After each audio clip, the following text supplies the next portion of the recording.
sommes ravis de vous retrouver aujourd'hui avec Stéphanie pour ce nouvel épisode de notre podcast Une pause pour mes oreilles. Restez avec nous jusqu'au bout de cet épisode afin d'entendre une information importante que vous transmettra Stéphanie aujourd'hui. Alors Stéphanie, après cet été, quels sont les sujets ou le sujet sur lequel tu aimerais partager avec nous? Bonjour Sophie, bonjour à tous. L'été, c'est un peu un moment où parfois on revient vers certains livres qui traînaient peut-être chez soi ou peut-être que nous rencontrons au hasard de ci, de là, de nos routes. Eh bien, ce sont donc de livres dont nous voulions vous parler aujourd'hui avec Sophie. Les livres, les ouvrages, mais aussi les BD. Pas que de la littérature, peut-être parfois des romans de gare. En tout cas, ce qu'il fait du bien de lire, et particulièrement quand peut-être on a des problématiques d'acouphènes, d'audition. Pourquoi le livre, il peut être pertinent? Par exemple, Sophie, quand on vient d'échanger tout à l'heure, là, on s'est dit, mais finalement, prendre un temps pour lire, c'est quoi exactement? C'est une pause. Alors, c'est déjà un temps de pause en soi, et puis c'est aussi un temps de pause pour nos oreilles souvent, parce que lorsqu'on est bien concentré, embarqué par un livre, que ce soit un livre, une BD ou autre, euh, on écoute moins ces acouphènes et on défocalise davantage. Exactement. Le mot-clé, tu viens de le dire, la défocalisation. Nous vous en avons déjà parlé.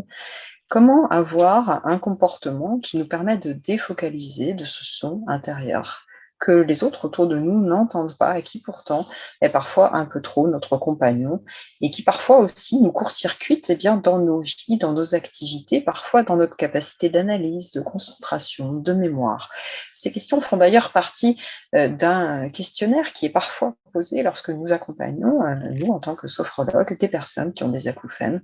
Nous vous avons déjà parlé de ce questionnaire, le fameux Tinnitus Handicap Inventory. Et effectivement, nous avons des personnes qui viennent nous voir et qui disent « Moi, je n'arrive plus à lire. Dans le silence, j'entends trop cet acouphène. Et puis, je n'arrive pas à me concentrer sur ce que je lis. Les mots se brouillent. Je suis attirée par le son. » Eh bien, comment faire pour être défocalisé? La notion clé également, bien, c'est le plaisir d'une découverte, le plaisir d'un univers, le plaisir de découvrir une histoire qui va nous emmener peut-être vers d'autres rives que celles du quotidien, celui où justement nous sommes en train de frayer avec ce son toujours présent.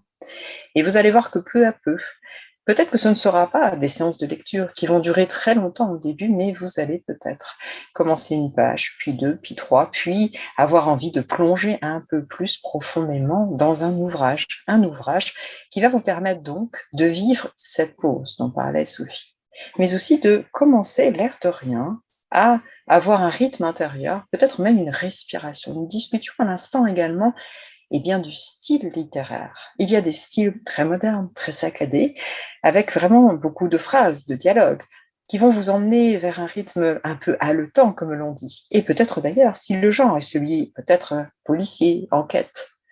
Et puis, il y a d'autres types de rythmes, à certains moments dans le même ouvrage d'ailleurs. Et cette modification va permettre également une modification du rythme intérieur et votre respiration souvent va se mettre peu à peu en écho, en quelque sorte, avec le rythme littéraire, la longueur de la phrase, sans parfois avoir à attendre, bien sûr, une longueur telle que celle de Marcel Proust. Alors, Sophie, voilà, on peut retrouver une capacité de concentration en étant attentif, en s'accordant d'y aller avec vraiment des doses peut-être homéopathiques au départ, puis de plus en plus longues, puis avoir envie aussi que le livre devienne autre chose que ce qui nous a été transmis dans nos années d'école, puisque c'est la rentrée bientôt. Maintenant, déjà, nous sommes peut-être plongés dans les ouvrages de nos enfants. Oui, mais nous, quand nous parlions de littérature, de livres, peut-être que nous pouvons aussi ouvrir d'autres portes. Justement, Sophie, je te parlais, moi, dans mon parcours, j'ai été dans une formation littéraire au départ. Et puis, je bifurquais ailleurs. Et quand j'ai bifurqué ailleurs, en communication, C'était en 97 et venait de paraître dans une librairie à côté de mes études un petit livre, l'air de rien, destiné que aux enfants, avec un petit sorcier, des lunettes rondes et un drôle d'éclair sur le front. Et oui, Harry Potter venait de sortir, et puis j'étais attirée par tout simplement cette image. Et puis j'ai laissé tomber les Balzac et les Zola quelques instants, en me disant pourquoi pas. Eh bien, ce livre, il a fait le tour de ma classe.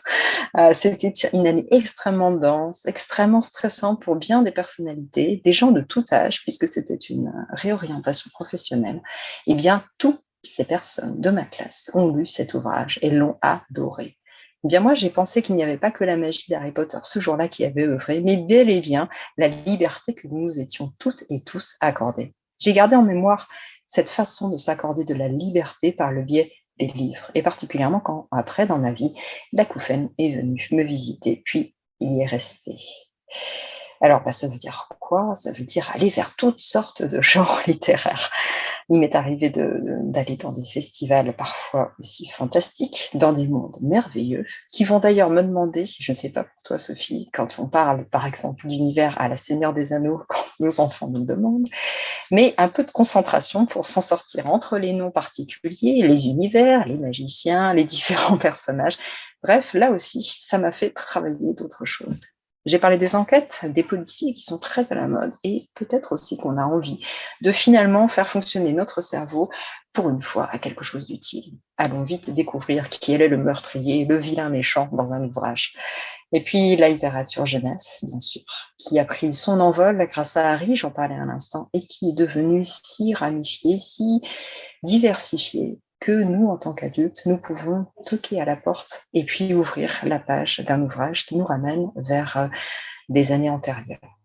Devenir de nouveau adolescent, redécouvrir le chemin de l'enfance avec toutes ces plumes qui se sont mises à écrire pour les petits, moyens, grands enfants que nous sommes tous, un jour et toujours. Voilà pourquoi les ouvrages peuvent être si apaisants aussi lorsque l'on a ce son de l'acouphène. Mais ça n'est pas non plus être seul avec le livre, Sophie. Oui, parce qu'on en parlait tout à l'heure. Après tout, quand on se balade, on peut croiser dans un parc, tiens, un livre de hasard. Un livre de hasard, tu sais, dans un placard ouvert, bricolé, que des gens de la commune ont réalisé pour permettre que chacun dépose un ouvrage déjà lu et que quelqu'un d'autre le découvre et le ramène chez soi, et peut-être en ramène à son tour.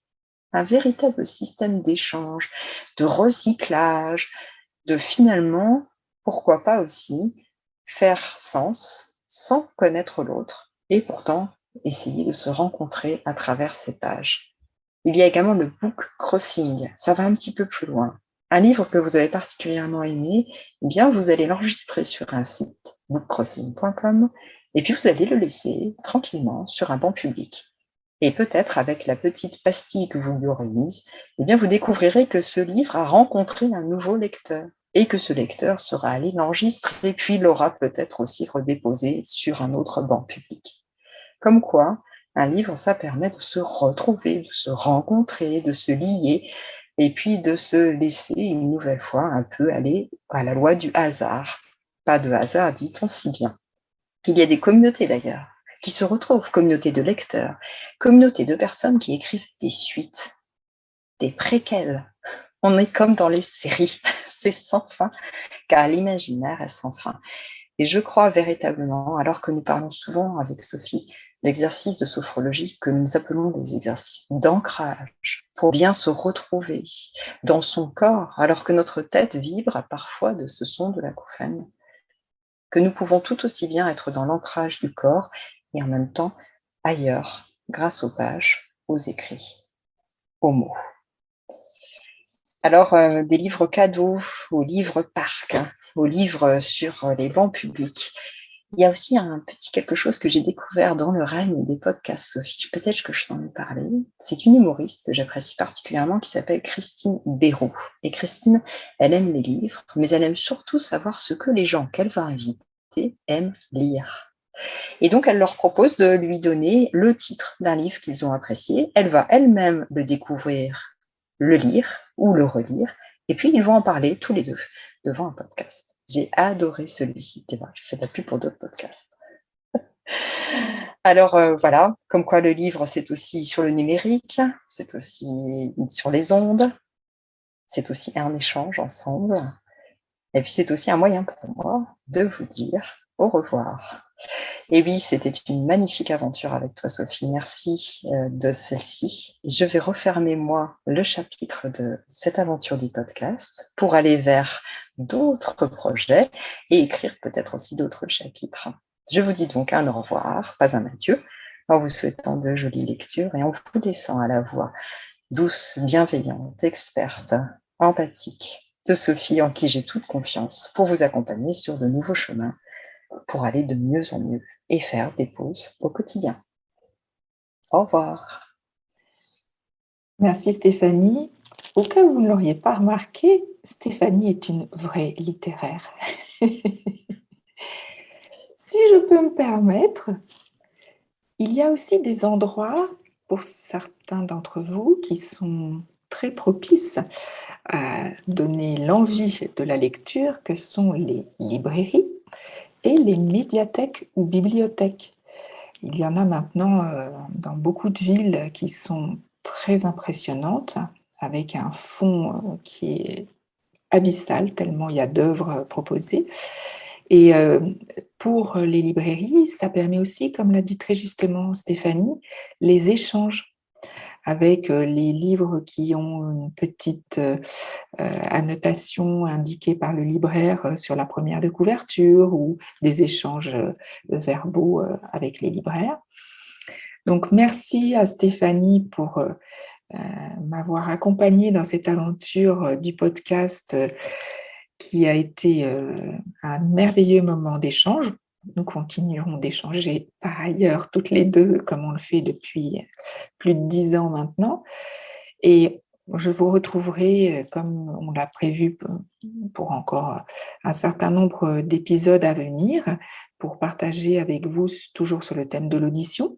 Si vous le souhaitez, comme je l'ai déjà proposé, n'hésitez pas à nous communiquer les thèmes, les idées d'épisodes qui pourraient vous intéresser, les questions que vous vous posez, pour que je puisse, si cela est possible, les transformer en épisodes de podcast et répondre donc à ces questions ou ces interrogations.